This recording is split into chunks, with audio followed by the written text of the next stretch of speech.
Des cordons bleus maison, ça vous dit? Bonjour à tous et bienvenue sur notre chaîne Le Goût du Monde.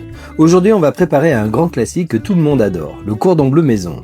Mais attention, ici on est loin des cordons bleus industriels qu'on trouve dans le commerce. Déjà le plus important, c'est de partir sur une viande de qualité, issue d'un élevage respectueux. Ça change absolument tout au niveau du goût, la texture et du résultat final. Je commence donc par hacher ma viande. Bien sûr, si vous avez un hachoir, c'est plus rapide. Mais vous pouvez aussi très bien le faire au couteau. Le but, c'est d'obtenir une farce assez fine et homogène. Une fois la viande prête, je vais bien l'assaisonner. C'est une étape très importante parce que c'est ce qui va donner le goût au cordon bleu. J'assaisonne avec du sel et du poivre, puis j'ajoute un mélange d'épices espagnoles, un peu d'ail déshydraté, du persil et un filet d'huile d'olive. Ensuite, je mélange soigneusement pour bien répartir l'assaisonnement.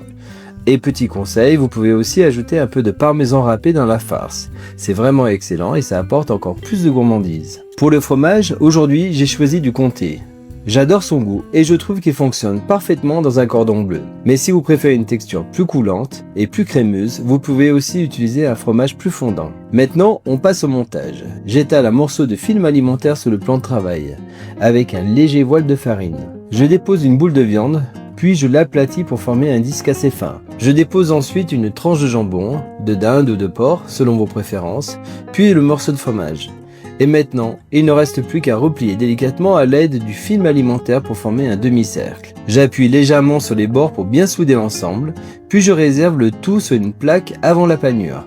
Et pendant qu'on prépare les suivants, si la vidéo vous plaît, pensez à vous abonner, laissez un petit like. Ça aide énormément la chaîne et ça me permet de continuer à partager encore plus de recettes avec vous. Merci d'avance. On passe maintenant à la panure à l'anglaise. Dans un récipient, je mélange des œufs entiers avec un peu de moutarde et un filet d'huile d'olive.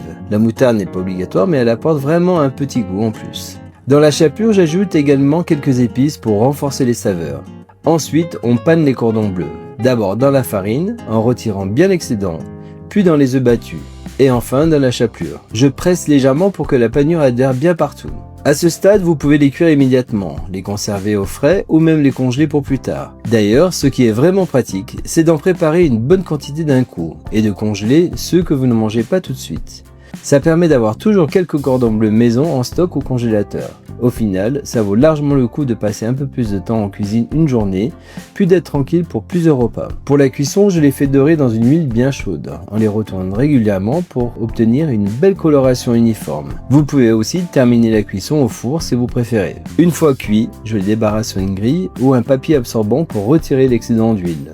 Et regardez-moi ce résultat. Une panure bien croustillante, un fromage fondant, une viande savoureuse. Franchement, ça n'a rien à voir avec les versions industrielles. Et au final, vous voyez que c'est quand même assez simple à réaliser. Merci à tous d'avoir regardé cette vidéo. Abonnez-vous pour ne pas manquer les prochaines recettes du Goût du Monde. Laissez un petit like si la vidéo vous a plu. Et à très bientôt pour une nouvelle recette. Merci.